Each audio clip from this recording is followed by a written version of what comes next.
How's it going, everyone? This is Chosen, and today we are predicting Hokage Naruto's moveset in Shinobi Striker.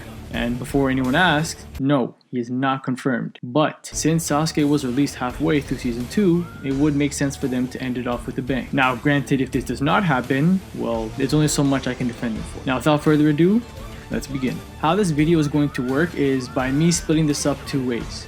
I'll start the video by what I actually think Hokage Naruto's movesets are going to be versus what I actually want them to be. So for what I think Naruto will bring for Shinobi Striker is 3 ninjutsus.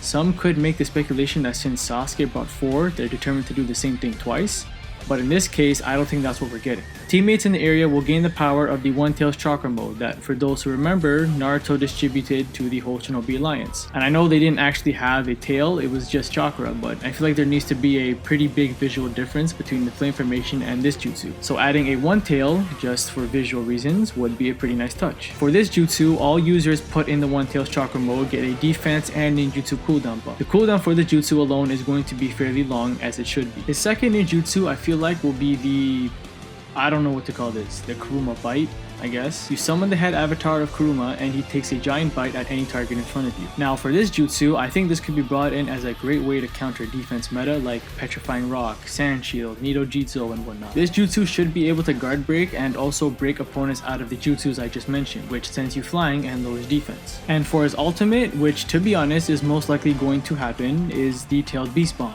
one of Naruto's signature moves. They surprisingly didn't add this with Killer Bee, and to be honest, I felt that the reason for this was because they were saving it for Hokage Naruto, which they most likely are. Now, knowing how the alt transformations are fairly quick in Strikers, I don't expect a full Kuruma avatar to pop up.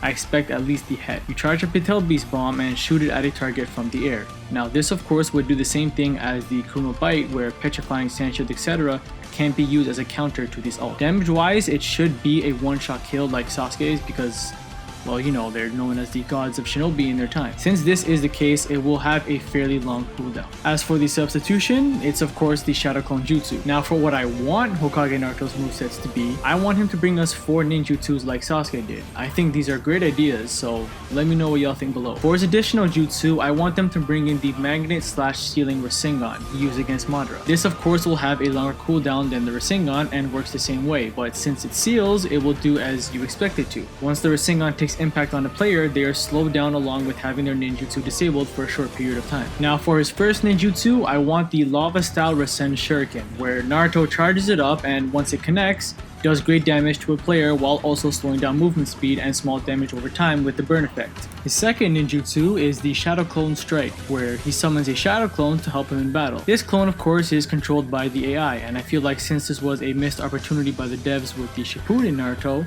this is their chance to implement this into the game. The clone lasts for roughly 12 to 15 seconds on normal difficulty of course. It can be taken out after a certain amount of damage. It will have a health bar, just like everyone else, but it's very small. I'm talking C rank mission Miss Ninja small. They have the exact same loadout that you currently have and fight with it to the best of their abilities. Although this clone follows you wherever you go. If you try to, let's say, leave it at a base to protect, it would end up just following you regardless. There's no command for it. They cannot activate ultimates because that'd be too overpowered, but they can take buffs. So if a healer, for example, uses the super lightweight, or someone uses Ino's long distance healing, the clone takes that into effect. And of course, if you were to die, the clone disappears as well. I would give this clone a 15-second cooldown.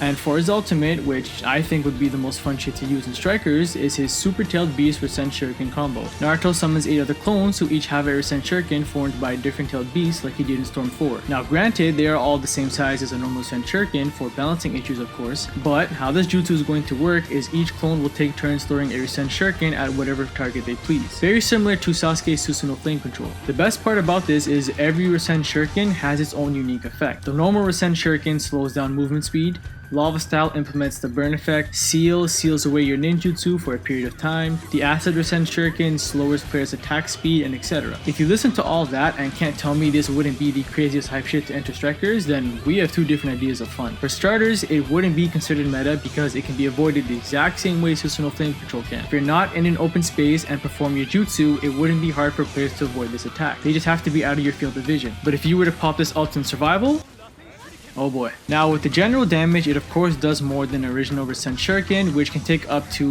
half of your health depending on your role. Each Rasen Shuriken would take 60 to 75% of health. Lava Style in this case with the burn effect can do up to 90%. And as for the substitution, it of course stays with the Shadow Clone Jutsu. And that, ladies and gents, was my prediction for Hokage Naruto's movesets in Shinobi Striker. What I think he will bring versus what I actually want. If you guys agree or even disagree with anything I had to say, feel free to comment down below, and if you enjoyed today's video, be sure to hit that like and subscribe button for more Shinobi Striker content. With all that said, I'll catch you guys in the next one.